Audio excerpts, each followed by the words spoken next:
agaran in real time o balikan sa pag-scroll up and down. Mga balitang dapat malaman, impormasyong tunay at napakikinabangan saan ka man sa buong kapuluan. Mapapangon sa bagong sigla, Kababayan. Kasama ang social media, powered broadcaster ng bagong mamamayan. Tapat sa pag-uulat. Ito po ang Presidential Broadcast Service sa Kalbayog, Radyo Pilipinas, 882 AM. Serving the Republic of the Philippines for more than 75 years. Ito po ang Presidential Broadcast Service.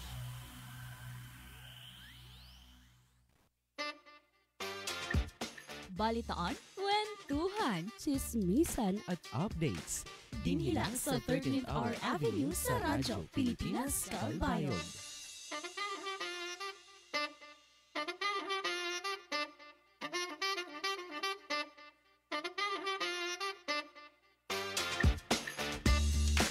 Oras natin mga ka-RP, punto 1:00 San Kulop. Adlaw kita Webes, February 6, 2024, Day 2025. Day 37 over 365 days san bag-o nga tuig 2025.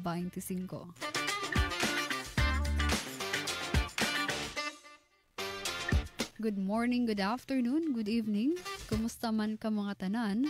Mga suki nga nagsusubaybay sa DYOG Radyo Pilipinas, Radyo Publiko Kalbayog, mga nagkikita sa aton Facebook Live, ngan mga namamati sa aton mga radyo, 882 kHz AM dial.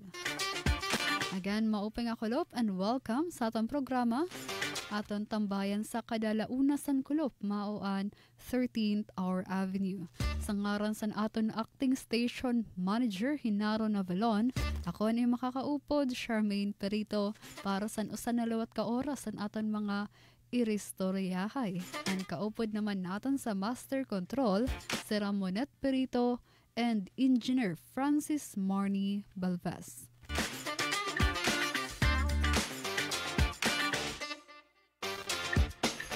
And maaram ba ka mo mga ka-RP, mga besh? So tigo ba ka mo nga an aton huna-huna o an aton mind is usa nga powerful nga tool, ano? So kung nanon aton gintutuuhan, asya ang nagiging realidad naton, ano? Sanglet kon pero mo kin si saring sa makalugaringon nga, ay di ko kaya. Dere ko kaya, perdiak permisin eh. Mapaperde ka. Talaga. Pero kung tikangan mo, signon, sa makalagaringon, nga kaya mo ini, baga kasi nagkakamay da ako sa gano, nga makakaya mo ini. Asya ito tinatawag natin nga manifestations. Sanglit yan na nga aton Thursday thought, i-challenge nato natong kalugaringon. Nanon usa nga positive affirmation, nga aton igsisiring sa atong kalugaringon. Yan na nga adlaw. Biskan simple lang nga, I am enough. No? I am strong. I deserve happiness. Basta words nga magpapakusog san aton kasing-kasing. So mga ka-RP, mga besh, pwede ka mo mag-comment sa aton Facebook Live 13th Hour Avenue dinhi sa aton estasyon Radyo Pilipinas, Radyo Publiko Kalbayog. Or pwede kita mag-react sa aton Thursday Thought post. Like react, I am capable of achieving great things. Heart react, I am worthy of love, success, and happiness. Care react, I am attracted to positive energy into my life. Haha react, I find joy in every moment. Wow react, I have the courage to step out of my comfort zone. Sad react, I am growing stronger through every challenge. Angry react, I am determined to overcome obstacles. So asya mga ka-RP, na naman yung baton para yan ang adlaw sa aton Thursday thought. So waray pwede bumaton nga waray. Kaya biskan simple lang nga, pagsaring sa kalugarin nga, kaya ko biskan gano pa kakuri, valid na po iton. So ay lagi ta puro sin, ay bahala na si Batman. Minsan, dapat kita naman ang bida sa aton kalugaringon nga istorya. Okay mga ka-RP, pwede ka mo mag-comment sa aton Facebook Live, 13th Hour Avenue, mag-react sa aton Thursday Thought social media post or mag-message sa aton messenger, sa aton page, Radyo Pilipinas Kalbayog, or mag-email alaunastories@gmail.com. Aton oras, 5 minutos na naglabay sa alauna San Kulop. Aton nanay bation, aton mga ka-RP, nga nagsasalin urog sa era adlaw nga natawhan. Happy birthday! And we hope mga ka-RP nga mapunuan niyo adlaw sin kalipay, higugma, and damo pa nga mag-upay nga mga memories. Again, happy birthday! And sa atin naman mga ka-RP, mga beshies nga bago pala sa Radyo Pilipinas, iyulat kami mahihilngan sa TV. Yes, pwede na kami sa TV. Mao ini ang joint cooperation san PTV pati na san Radyo Pilipinas. Padayon kami nga iyo subaybayan ngan suportahan sa telebisyon pati na syempre sa aton mga radyo. Sa GMA for the Bucks adto kami Channel 45, Tubtub 49, and sa TV Plus naman iyo kami mahihilngan sa Channel 3. And of course, mga ka-RP, ayaw ko makalimot pagbisita sa ating Facebook page, Radyo Pilipinas Kalbayog, like and follow para updated ka mo permi sa balita.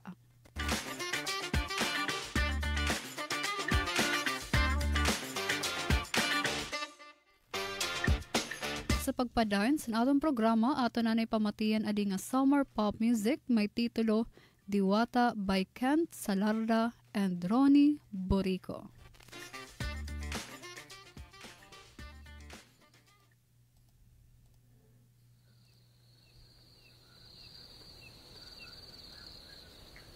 Weh, share mo na rin.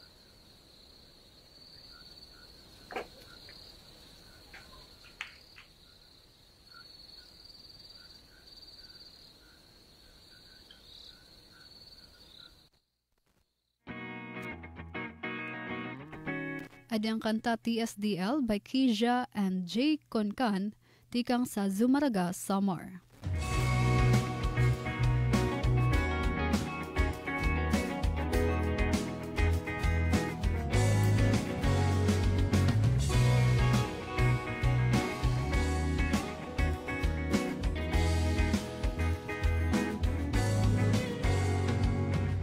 Nagkatarag buha sa dapit han kalibutan.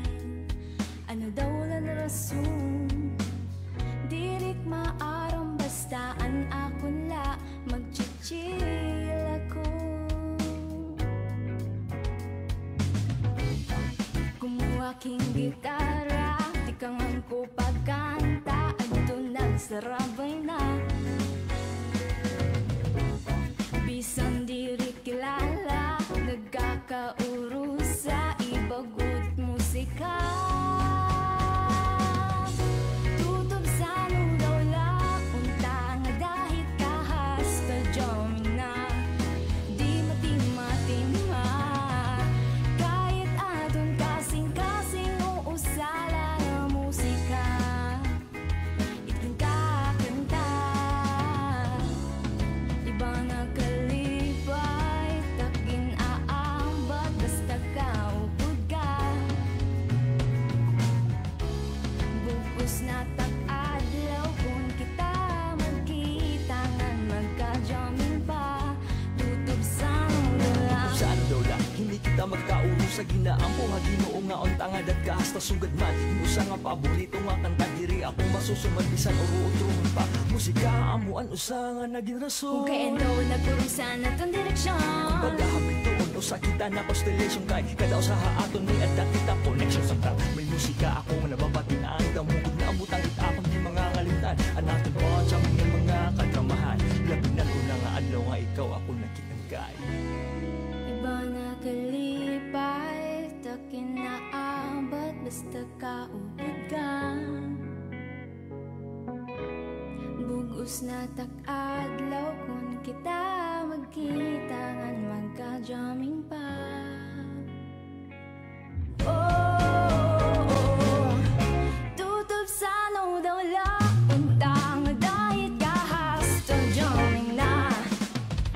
mating-mating kahit adon kasing-kasing uusan ng musika, itin kakanta. Iba ang nakalipay, tak ginaabot basta kaupod ka.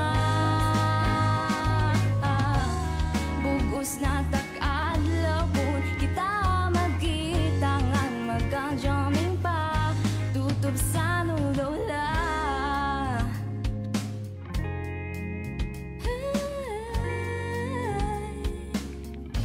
Tutob sa nulola.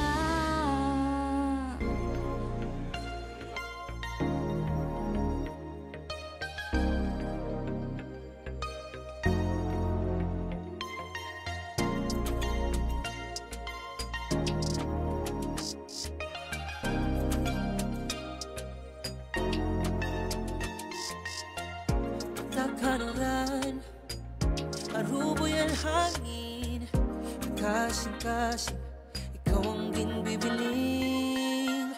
Kahit law ako, inimingawi mo, induganan, mga angko mo, para ibang ginbibiling. Una-una kasing-kasing,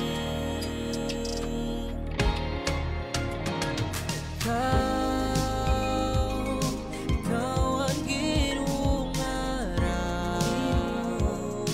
makaupod nga da, ngarat kasta, di rin na bibiling pa, sabi,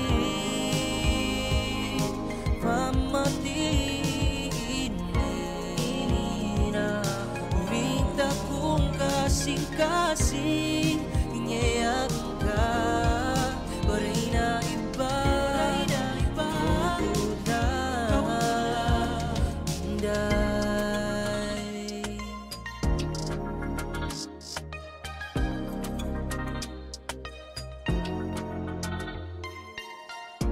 Diri ka ba ang bubutlaw, kanina ka pa nagdidinalakan. Ako muna-huna, di rin na untang nagpinalik-balik. Ano na ba ini? Kamaragad, para ibagin bibiling.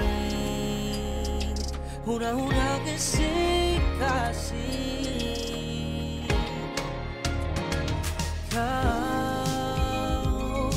ikaw ang ginungaraw, makaupod nga da, ngarat kasta, di rin na bibiling pa, sabi, pamatiin na, uminta kung kasing-kasing, ingayak ka, waray na iba, bukod na hinday.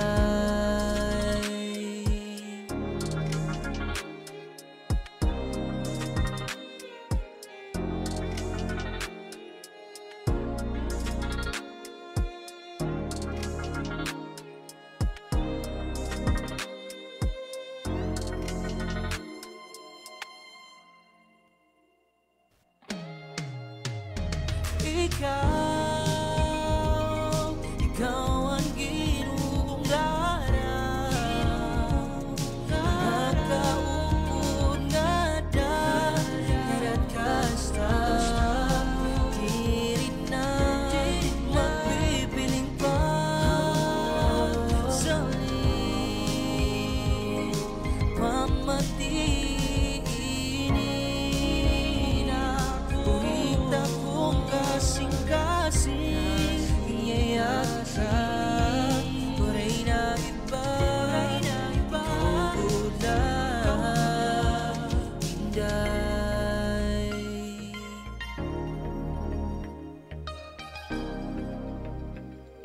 Oras naton mga ka-RP, 14 minutos na naglabay sa alauna San Kulop, kita mabalik ko humanlasan pipira nga mga pahibaro. News news and current affairs, top stories of the day, business, sports, music, and entertainment. Dadalhin sa inyo ng mas pinaganda, mas pinalawak, mas pinalakas. Radyo Pilipinas. Radyo Pilipinas Calbayo, DYOG 882 AM. Layo ni Pangulong Ferdinand R. Bigyang kaalaman at kasanayan ang ating mga opisyal ng turismo. Kaya't inilunsad ng Marcos Administration at ng DOT ang inisyatibang Sustainable Tourism Development Training for Tourism Officers. They say that each brand has a story. As for the Filipino brand, ours is deeply rooted in our rich cultural heritage, and the tourism sector plays an invaluable role in the promotion of the Filipino brand. Noong 2022, may mga 13,000 na ang na-train. Mula noon, 256,000 na ang nasanay sa ilalim ng programang ito. Isa na namang legacy project ni Pangulong BBM para sa turismo, para sa bayan at para sa bagong Pilipinas. Patuloy ang paggabay ng DOST sa mga imbensyon para sa magsasakang Pilipino. Ang Palatak Palay Seeder ay malaking tulong sa produktibong pagsasaka, madali at matipid gamitin. Ito ay isang hakbang sa pagpapaigting ng food security sa bansa. Ang DOST katuwang sa pagsulong ng Pilipinas.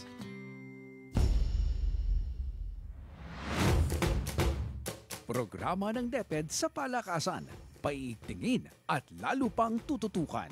Katuwang ang kagawaran sa paghubog sa mga kabataan pagdating sa iba't ibang uri ng palakasan. Full support yung educational system sa ating mga atleta doon sa National Academy of Sport. Palaro is just school-based at saka out-of-school youth kasama din. Mga batang may tulong sa sports ay nililinang. Sa hinaharap, hatid sa ating karangalan. Ganyan kami sa DepEd.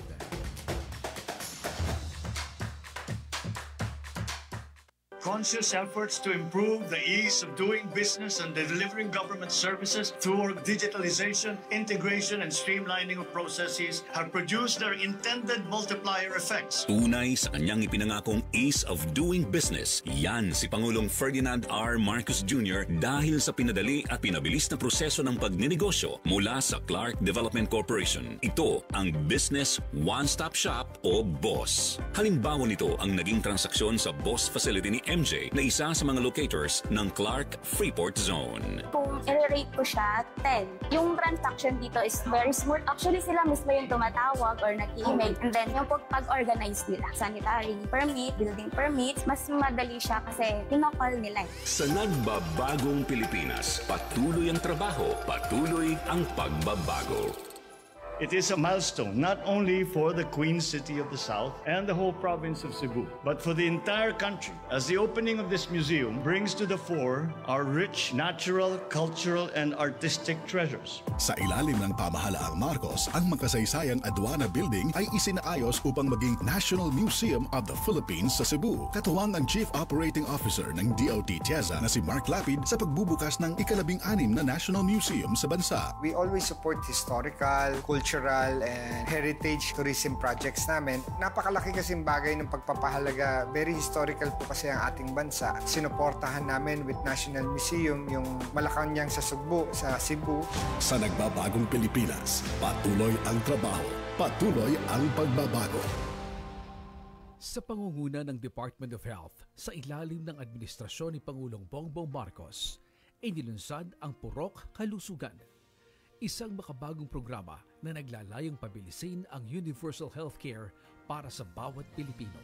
Sa Purok Kalusugan, ang serbisyong medikal ay inilalapit sa bawat purok. Ang mga lider ng komunidad ay katuwang ng DOH sa paghahanap ng mga nangangailangan ng serbisyong medikal. Magtatayo tayo ng dagdag na mga health center at ospital. We must bring medical services to the people and not wait for them to come to our hospitals and healthcare centers. Bawat buhay ay mahalaga sa Administrasyong Marcos. Kaya makakaasa ang bawat Pilipino na kaagapay nyo ang pamahalaan sa bago ninyong simula.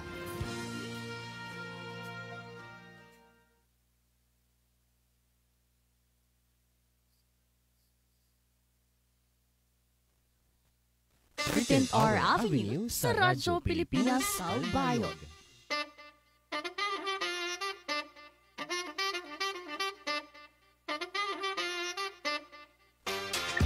Oras natin mga ka-RP, 10:09 minutos na ang naglabay sa Alauna, San Colob. And din may nakita announcement o pahibarotigang sa LGU Calbayog HIV Primary Facility. So yun nga bulan San Pebrero o Pag-ibig, Feb-ibig, maging protektado kita nga likayan ang HIV tungod sa prevention is better than cure. So, ang LGU Calbayog HIV Primary Facility nag-offer san libre nga PrEP o pre-exposure prophylaxis for HIV prevention. Libre nga condom, libre nga lubricants, libre nga pregnancy test kits, nga libre nga RPR syphilis test. Ang opisina sa LGU Calbayog HIV Primary Facility nahihimutang sa Sitio Talahib, Barangay Trinidad, City Health Office, Compound, 2nd floor, Technical Building. Alanla pamiling kan Dr. Jenalie Vallar Romano, Ma'am Joy Aniban Quizon, Ma'am Mabel Fiel, and Ma'am Maria Apling Peñalosa Tarayo. And mga ka-RP, mga besh, kasampay siningatan announcement, karag ba niyo maging protektado ang kalugaringon kontra sa HIV. So mayroon kita good news, ini atong gintatawag nga PrEP o pre-exposure prophylaxis. So nano ba ini nga PrEP Ang PrEP inusa nga epektibo nga bulong nga nakakabulig nga malikyanan HIV bago pa man kita ma-expose sini. So available ini nga usa nga once a day pill or monthly nga pagpatusok. So sa mga nahadlok sa injection, pwede kita mag-inom kada adlaw sini nga pill or para mas madala kada bulan once la nga pagpa-inject So, paano ba yung nagana? Simple lang mga ka-RP. Kapag uminom kita sa PrEP nga may day ni anti-HIV drugs sa lawas nga napupugong san virus nga magsarang. So, kung in kaso man nga makasulod ang HIV sa aton lawas, diri ni makakapot sa aton sistema nga diri kita mahahawa. So, gaano ka-epektibo ang PrEP? PrEP is 99% effective sa pag-prevent sa sexually transmitted HIV, ngan 74% effective para sa mga naggamit sa injectable drugs, basta tama ang aton pag-inom o regular. Pero hidumdumon gihapon naton ang PrEP in pangontra la sa HIV. Again, pangontra sa HIV. Para sa iba pa nga STIs, sugad sa syphilis nga gonorrhea, gamit paghihapon kita sa condom o iba pa nga safe practices. So sa mga interesado natin nga mga ka-RP, kung karag niyo mahibaroan pa, nanoy ning PrEP, pwede kita pumakadto sa pinakaharaning health center o care facility o health office o HIV prevention clinic. Ngandinhi sa LGU Calbayog, pwede kita pumakadto sa Sitio Talahib, Barangay Trinidad, City Health Office Compound, 2nd floor, Technical Building. Alanla pamiling kan Dr. Jenalie Vallar Romano, Ma'am Joy Aniban Quizon, Ma'am Mabel Fiel, and Ma'am Maria Apling Peñalosa Tarayo. So mga karpi ko, sining impormasyon, labi na yan nga mas damo na kita mga pamaagi para naton proteheranan atong kalugaringon, proteheranan aton health. Ngan an kaupayan pa sini nga PrEP, so direlay ni nga ginhimo nga bulong para la sa nga grupo san tawo. So kuning ka so feeling mo at risk ka san HIV, pwede ka mamakiana sa doktor kun angayan ba ako nga mag-take sini nga bulong, sini nga PrEP. Susad to kasi may dakita stigma basta nagpagharampangan na ang tupiko about sa HIV prevention. Pero saya na mga ka-RP, mas maging proactive pagtasan aton health tungod sa inian smart choice para sa aton. Ngan usa pa libre ini libre ni nga ginhatag ngan ang City Health Office and health centers nagpapaabot sin libre nga mga bulong ngan libre nga mga aside pa san prep may duluwat sira sa libre nga condom, lubricant, pregnancy tests ngan RPR syphilis tests. So again mga karpe, siya to aton announcement tikang sa LGU Calbayog HIV Primary Facility. Again sa nga tanan, stay safe gihapon kita and always mag-inform about sini nga mga bulong about san mag-spread san awareness. And usa pa nga announcement para naman sa naton mga kabataan. Attention sa education and community development students. Announcement tinigin palusad tikang sa NWSSU SAS office. Sa ating mga estudyante nga passionate nga magtutdo ngan magpaabot community service. Giniimbitahan ang second year tub-tub fourth year students sa masunod nga programa. BEd, Bachelor of Elementary Education, BSEd Filipino, BSEd English, BSEd Values Education, BSEd Social Studies nga magpartisipar umungay kita sa Tarabasa Tutoring Program, programa sa DSWD. Inimbitahang gihapon ang BS Community Development Students, BSCD, nga nag-aspire nga maging Youth Development Workers, YDWs. And aside pa siton, may nakitano sin posted nga application form para sa naton tutor and Youth Development Workers, YDWs, sa NWSSU. So alay na pagbasa sa instruction sa photo nga ato nakikita and align follow the steps properly. Aton basahon.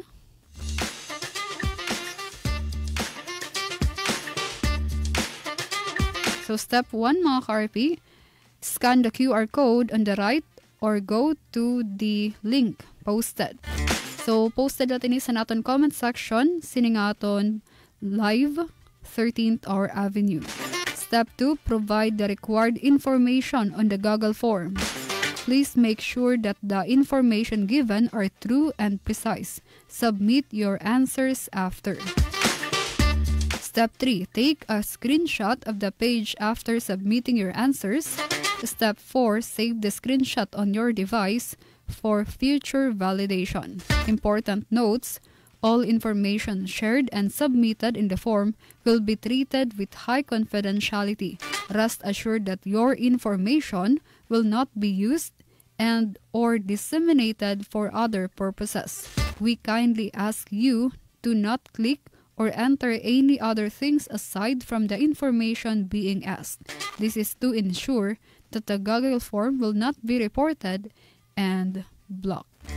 So siya to para sa aton mga students nga interesado maging tutor o maging youth development workers para sa Tarabasa Tutoring Program sa DSWD. Oras naton, 28 minutos na ang naglabay sa alauna san kulop. Kita mabalik ko humanla sa pipirang nga mga pahibaro. News and current affairs, top stories of the day, business, sports, music, and entertainment. Dadalhin sa inyo ng mas pinaganda, mas pinalawak, mas pinalakas. Radyo Pilipinas. Radyo Pilipinas Calbayog, DYOG 882 AM. Magnet sa Ilocos, Bicol Express sa Bicol, Lechon sa Cebu, mga katangi-tanging putahing Pilipino na umakit sa panlasa ng mga turista. Food, culture, heritage, the arts, education, halal, Islamic traditions, dive, cruise, farm and ecotourism, even sports have now become potent subjects and products of a nation's tourism. Marami nang nailunsad na programa si Pangulong Ferdinand R. Marcos Jr. at ang DOT upang lalong lumakas ang gastronomy tourism sa bansa. Pinagtuunan din ng pansin ng ating pamahalaan ang wellness tourism na patuloy na lumalago ng 12% annually kumpara sa global average na 7% at nakapag-ambag ng 65 billion pesos sa ekonomiya. Sa bagong Pilipinas ni Pangulong Ferdinand R. Marcos Jr., ang gastronomy tourism at wellness tourism ay magkaagapay para sa malakas at masiglang mamamayan. Internet scam, hacking at cyberbullying. Ilan lamang yan sa mga krimeng nangyayari online. Noong 2023, nakapagtala ng 23,200 na cybercrime ang pambansang pulisya. Kaya si Pangulong Ferdinand R. Marcos Jr. itinatag ang Cybercrime Security Plan 2023 hanggang 2028. Pinalakas ito ang pagbabantay, pagtukoy at pagprotekta sa cybersecurity sa bansa. Ang resulta, pagbaba sa higit 14,000 na cybercrime sa taong 2024. The PNP's efforts in combating various forms of crime have yielded tangible results which exhibit the diligence of our officers and personnel as well as the effectiveness of our programs. Mga kababayan, mataas ang aking kumpiyansa na malalampasan din natin ang hamon ng ating pinagdadaanan. Dahil ito ang pangunahing hinain ng taong bayan. Hindi tayo titigil sa paglalaban sa kahirapan. Sa halos 3 taong panunungkulan ni Pangulong Marcos, tuloy-tuloy ang naging pagtugon ng gobyerno laban sa kahirapan. Sa taong kasalukuyan, tinatayang umabot na sa 194 billion pesos ang total asset ng Philippine Reclamation Authority. Higit na mas malaki ito kumpara sa mga nakaraang taon. Ibig sabihin nito, kung patuloy ang paglaki ng asset o pag-aari ng PRA, mas malaki ang maiaambag nito sa gobyerno na magdudulot ng mas maraming oportunidad at trabaho para sa bawat Pilipino. Our infrastructure development remains sustained, strategic, and on schedule. Our aggressive infrastructure development, business-friendly policies, investment and export promotions, foreign visits, and economic missions are all aimed at generating not just jobs, but quality and competitive jobs. Sa nagbabagong Pilipinas, patuloy ang trabaho, patuloy ang pagbabago. Pagkain sa bawat mesa. Yan ang sentro ng kadiwa ng Pangulo. Tampok ang murang bilihin dahil ang mga produkto direkta mula sa mga magsasaka. Ngayon, meron ang Kadiwa Retail Selling, Kadiwa on Wheels, Kadiwa Express at susunod na ang e-Kadiwa. Napatunayan natin na kayang maipababa ang presyo ng bigas, karne, isda, gulay at asukal. Malaking tulong ang Kadiwa Store. Sa kadiwa ng Pangulo, pagkain ay abot kaya ng mga Pilipino.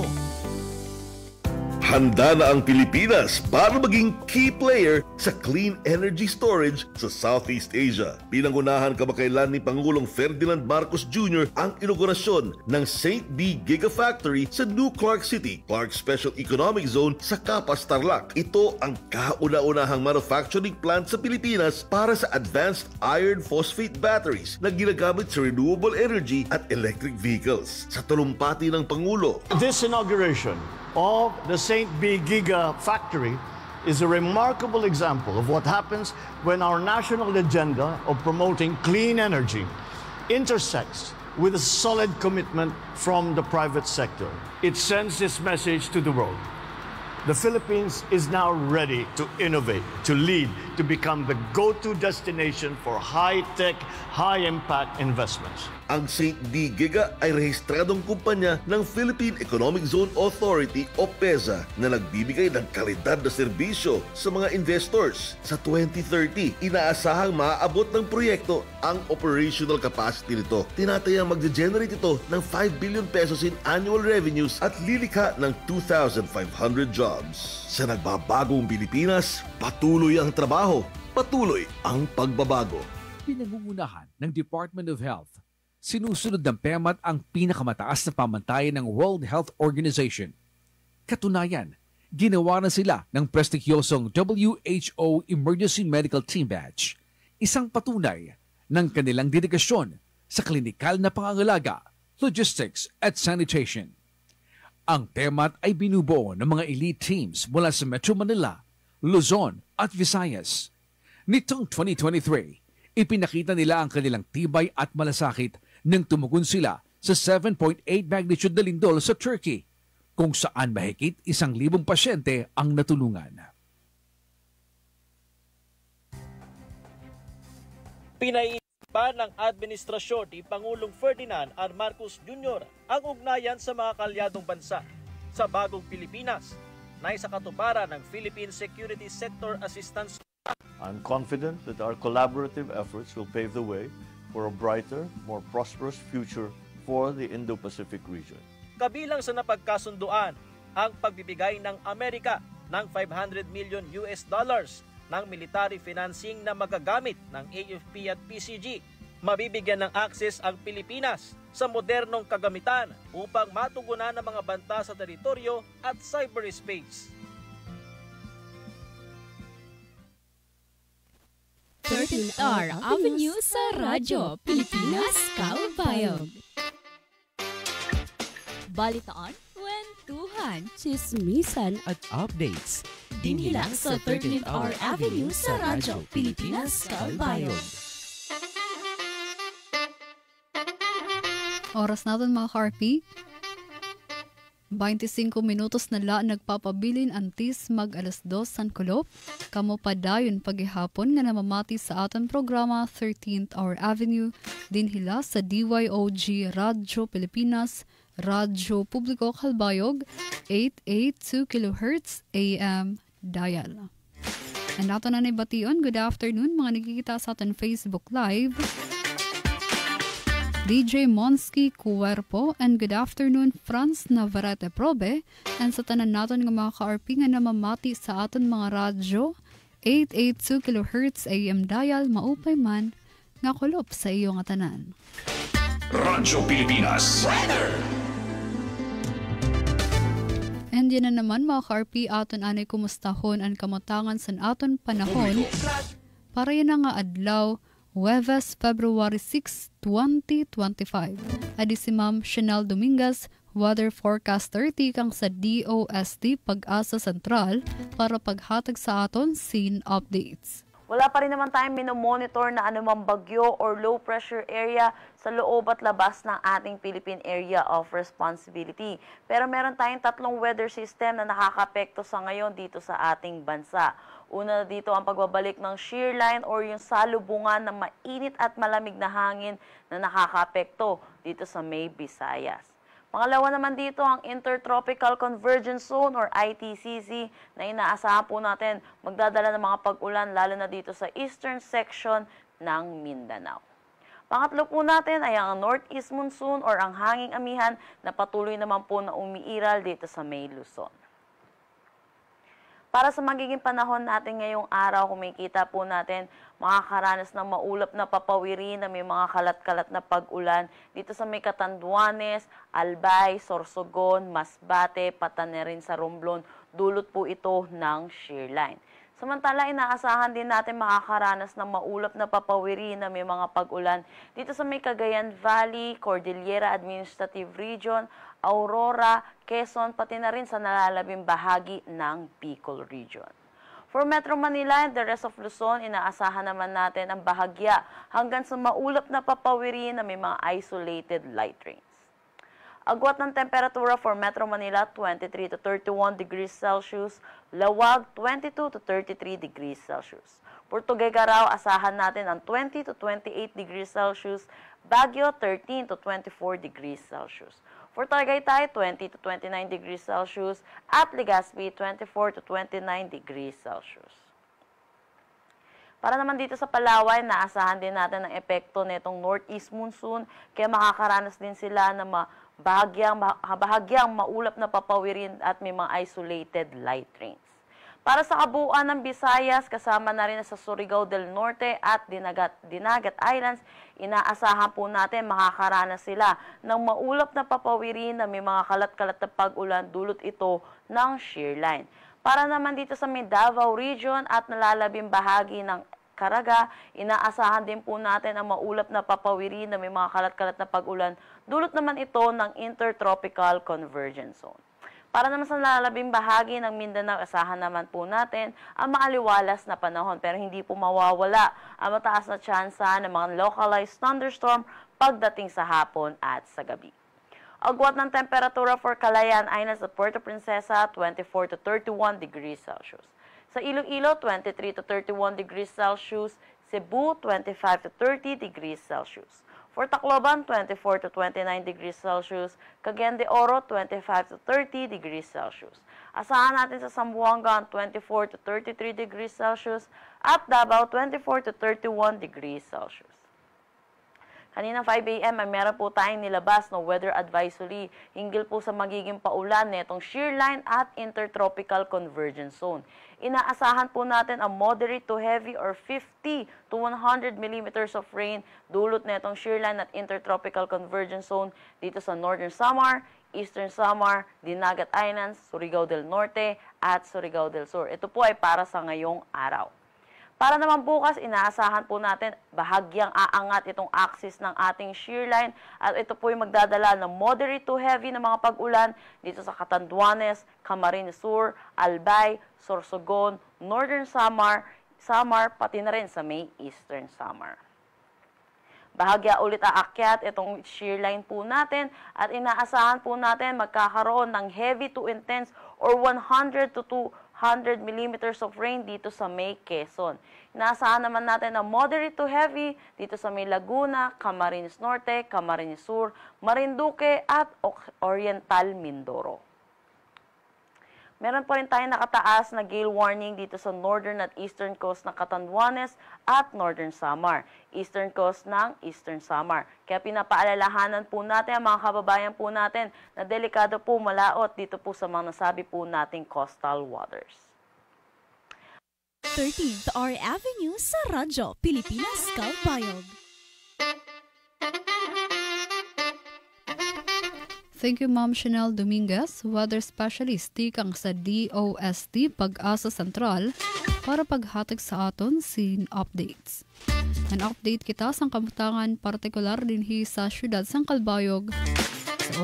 So may dapag inuran sa piper ang mga lugar din sa syudad sa temperatura nga 28 degrees Celsius. Feels like 34 degrees. Pinakahumubo nga temperatura sa 26 degrees. Pinakahitaas sa 29 degree Celsius. So around 2 p.m. may dapagitasin 55% nga tsansa san pag-uran nga may da thunderstorms. Maguhupa man yan nga kulop. Pero around 7 p.m. mag-iinuran na lot kita sa 59% nga tsansa san pag-uran. Ngan pagka 8 p.m. 67% nga tsansa san pag-uran. So sa aton mga karping nga adano sa gawas ng era panimalay, ayaw ko mo kalimot nga magdara kita sin payong. Ay kung kaya, halagpad nga payong kay para di rin nahuhulo sa naton sapatos. Ikari ko kanina sa opisina, hulo sa nakon. Saya, pati sapatos. Okay, so pero may kita magdara sin proteksyon sa lawas. Sa ato naman pagtagatubig, Kalbayog Water Company Incorporated, sa mga karpim nagpalusad sin service advisory an buhatan, kundiin makaka-eksperyensya sin low pressure to no water ang mga konsumidores tikang sa Barangay Basud.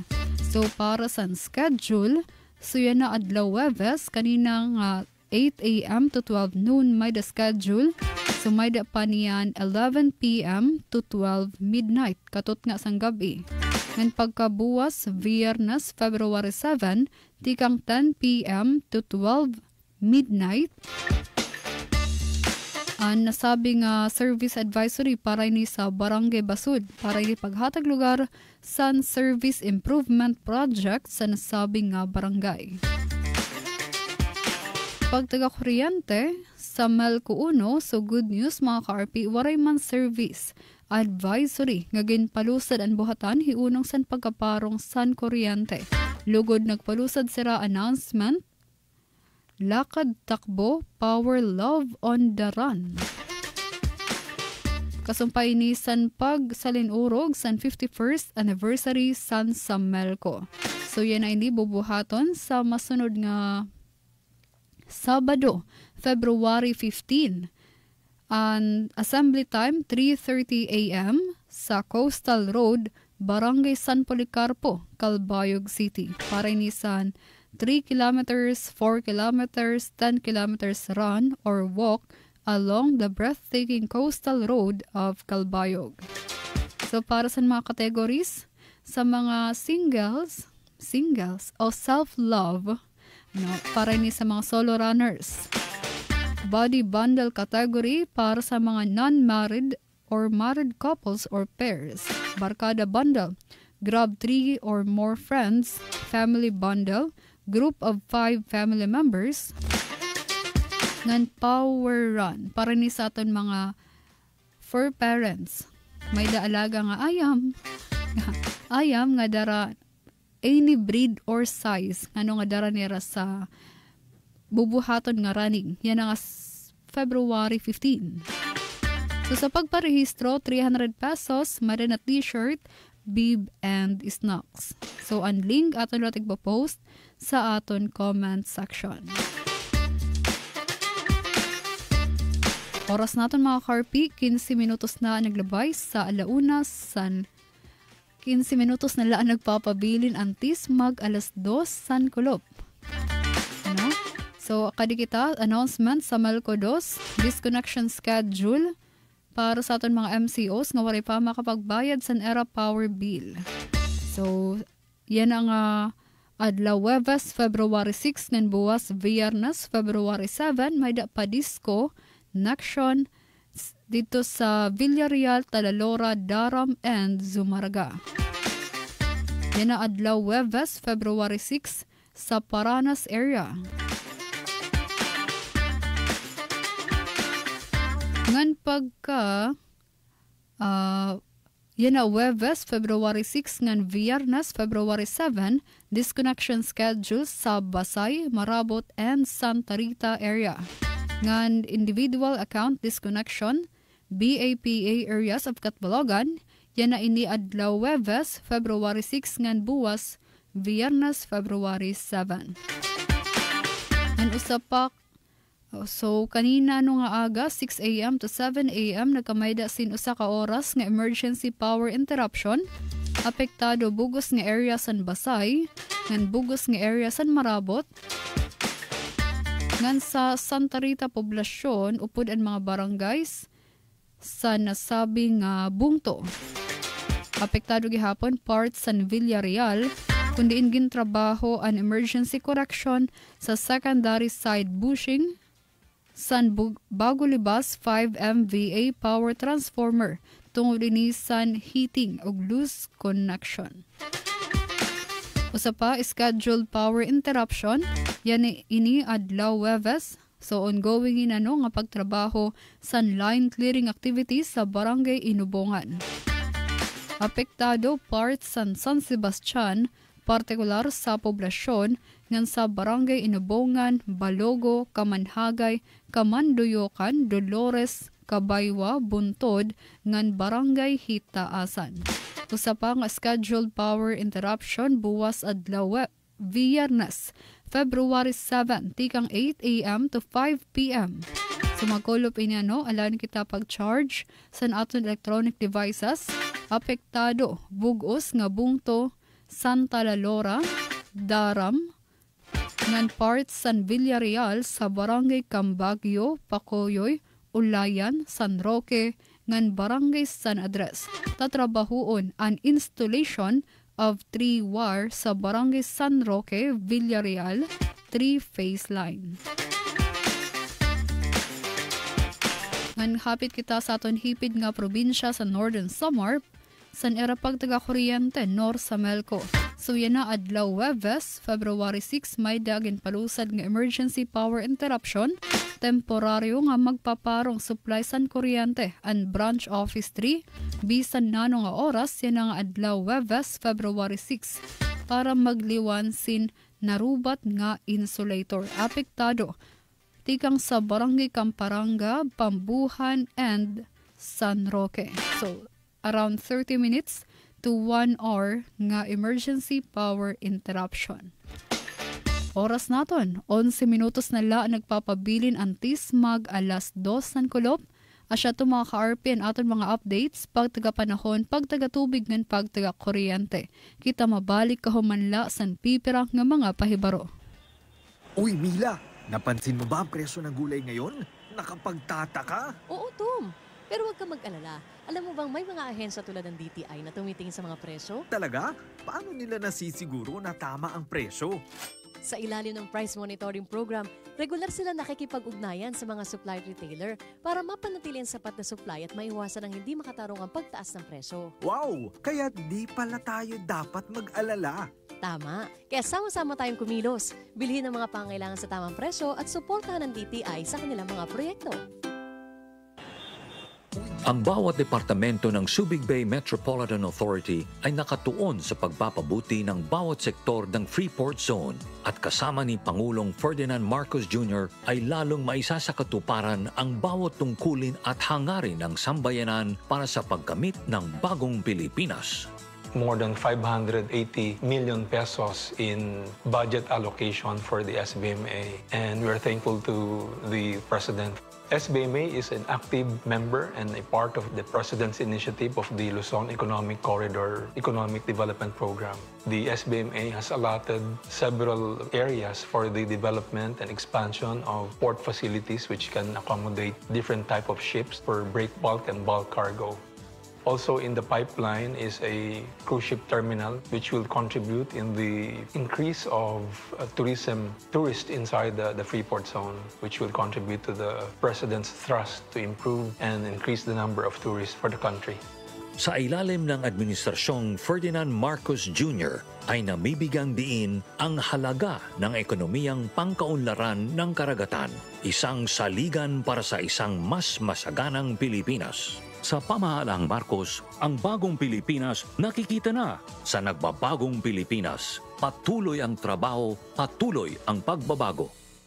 Ano ang EcoZone? Bakit ito mahalaga sa programang Build Better More ni Pangulong Ferdinand Marcos Jr.? Paliwanag ni PEZO Director General Tereso Panga. Ang konsepto ho niyan, may tinalagang lugar para doon ho maglo-locate yung mga mamumuhunan na kung saan ang PESA lang ho ang merong exclusive jurisdiction dito. Other than the jobs, definitely yung mga host LGUs will also benefit from yung increased income nila at yung multiplier effects because of yung presence ng industry. Under President Ferdinand Marcos' administration, 27 economic zones na ang naiproklama. Katumbas ito ng tinatayang mahigit 9 billion pesos na halaga ng investments. Dulot ay trabaho para sa mas maraming Pilipino. A substantial number of investment pledges have already commenced operations with many more at various stages of development. Sa bilang natin, bukod sa malalaking kita para sa bansa, makakalikha ang mga ito ng mahigit 200 at 2,000 trabaho para sa ating mga kababayan.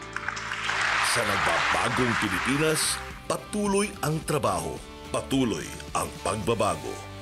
Ang Pilipinas, laging handa sa pagsaklolo kung usaping kalusugan ang pag-uusapan. Pinatunayan ng Philippine Emergency Medical Assistance Team na kahit anong sakuna ay nandyan sila at handang umalalay. Noong nakarang taon, sa direktiba ni Pangulong Bongbong Marcos at DOH Secretary Teodoro Herbosa ay umaksyon sila sa Bicol Region para sa mga nasalanta ng Bagyong Christine. Ang DOH at PEMAT na kinikilala ng World Health Organization ay laging nakahandang sumaklolo sa loob man o labas ng bansa. Ang DOH at PEMAT na kinikilala ng World Health Organization ay laging nakahandang sumaklolo sa loob man o labas ng bansa dahil bawat buhay mahalaga. Ang pambansang seguridad at kaligtasan ng bawat isa sa bagong Pilipinas, tinututukan at binibigyang halaga. Pinalakas pa ni Pangulong Ferdinand R. Marcos Jr. ang paghatid ng serbisyo sa mga kanayunan at paghikayat sa mga rebelde magbalik sa lipunan. Nag-iisang weekend guerrilla front na lamang sa buong bansa ang natitira na malapit ng mabuwag. Sama-sama nating itaguyod ang pangarap ng bawat Pilipino na makapamuhay sa isang mas maunlad, mas makatarungan at mas malayang bagong Pilipinas.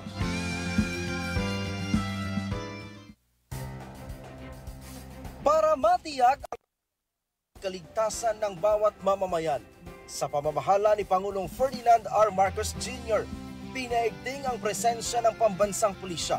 Mula July 2022, pumalo sa higit 52 milyong patrol operation ang ginawa ng PNP. Make your presence felt in the streets. Make them safer. Defend our democratic institution our cherished ideals, protect the people, especially the weak. Hindi lamang agad na natutugunan ang mga krimen, napipigilan din ang mga nagbabalak maghasik ng lagim. Sa nakalipas na 2 taon, bumaba sa 95,000 ang index crime volume ng bansa. Mas maliit kumpara sa 238,000 noong 2016 hanggang 2018. Sa bagong Pilipinas, ang mga pulis palaging nandyan at maaasahan. May mga kababayan tayong nangangarap mang ibang bansa para sa mas maginhawang buhay. Gaya na lang ni Rosini na isang dating nurse. Pero ngayon ay nasa agrikultura na sa tulong ng mga programa ng gobyerno. Dito po napatunayan ko na hindi na nga kailangan na mga ibang bansa dahil pwede ka naman po umunlad, yumaman actually, dito po sa Pilipinas sa pamamagitan po ng agrikultura. Muna, ang nakuha ko po na training sa TESDA is Organic Agriculture Production NC2. And then, nag-training naman po ako ng trainer's methodology sa SFIST. And last March and June, nag-take naman po ako ng Agri-Crop Production NC2 and Agropreneurship. Sa bagong Pilipinas, posible na ang maginhawang buhay. Hindi na kailangang hanapin pa sa ibang bansa. Sa tulong ng mga programa ng gobyerno, maaaring umasenso ang buhay sa sariling bayan. Basta't samahan ng sipag at diskarte. 13th Hour Avenue sa Radyo Pilipinas, Calbayog.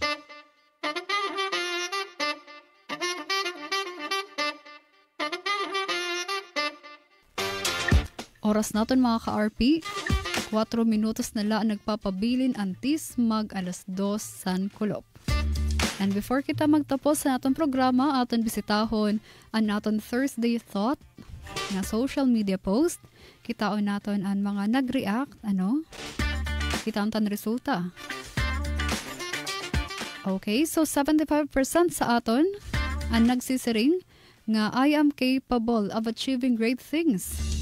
So, nag-like react, Tapos, 25% ang nag-heart react o nagsisaring nga, I am worthy of love, success, and happiness. So, babagan mga goal-getters. Anatan mga beshies yan adlaw.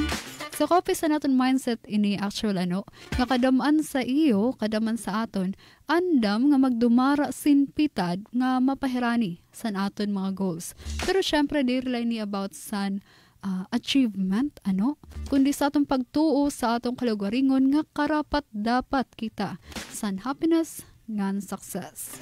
Again, ay laan natong kalimtan, we are capable, we are worthy, and we are on the way na paharani sa naton goals. Bueno mga Harpy, 3 minutos na lang nagpapabilin antis mag 2:00. Di na nagtatapos sa naton storya. Magkita-kita naman kita buwas nga adlaw Biyernes, February 7, 2024. And 1 week na lang, Valentine's Day na.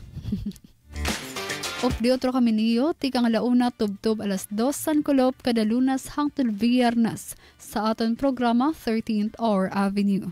Sa aton mga nakaupo didi sa Master Control Monat Perito, Engineer Francis Marnie Balvas, ngan sangaran sa aton Acting Station Manager Hinaro Navalon, ako ay nakaupod at Charmaine Perito.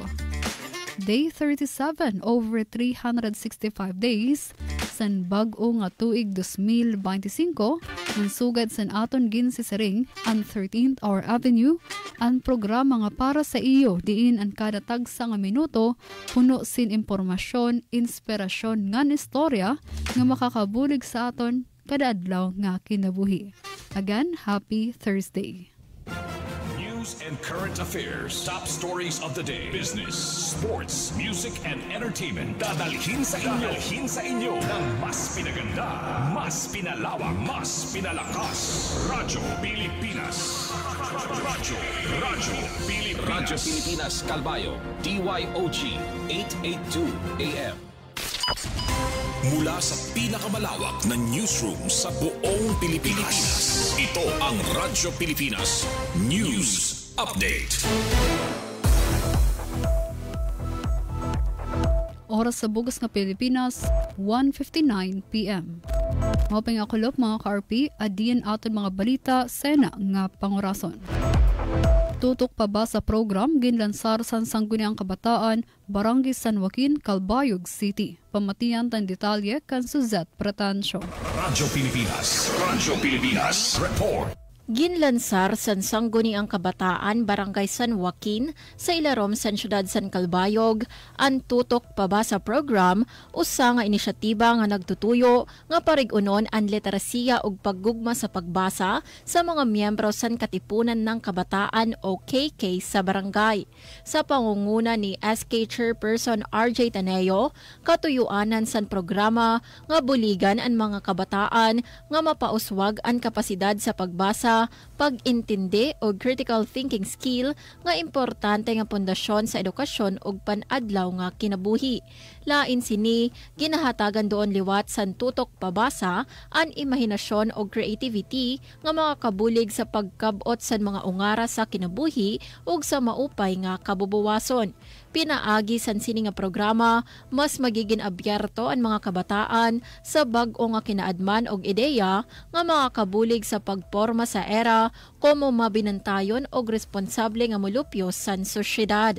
Para sa Bagong Pilipinas, Suzette Pretancio, Radyo Pilipinas, Radyo Publiko, Calbayog.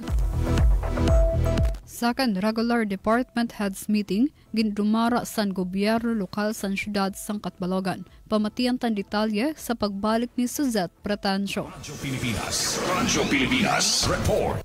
Didto naman sa syudad san Catbalogan, igindumara kasankulo Pebrero 4 ang second regular department heads meeting san gobyerno lokal san syudad san Catbalogan sa pagpanguna ni City Administrator Attorney Dennis Cosmod.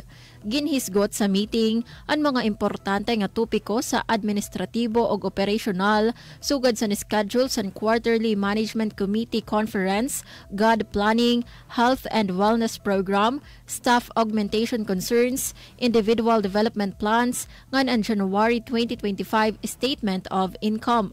Ginpahinumdum naman sa City Mayor's Office ang mga personahe nga kompletuhon ang mga kinahanglan nga dokumento para sa Philippine National Public Key Infrastructure o ginaghat ang mga department heads nga sumunod sa mga inisyal nga pitad para sa 2025 Seal of Good Local Governance Validation. Samtang, ginhatagan doon sa City Internal Audit Services Office o SIASCO ang importansya sa ARTA client feedback sa tanan nga buhatan. Pinaagi sa aktibo nga pagpartisipar sa mga department heads, ginpaparigon sa syudad ang katuyuanan nga mapaupay ang serbisyo sa publiko. Para sa Bagong Pilipinas, Suzette Pretancio, Radyo Pilipinas, Radyo Publiko, Calbayog. Ini ang kabugusan sa aton mga balita sena nga pangurason. Padayon gihapon kamo nga mamati sa DYOG Radyo Pilipinas, Radyo Publiko, Calbayog para sa news updates. Masunod ang Thursday edition nga programa Breaking Barrier nga aton makakaupod si God Warrior Suzette. Ako si Charmaine Perito para sa Radyo Pilipinas, Radyo Publiko. Mula sa pinakamalawak na newsroom sa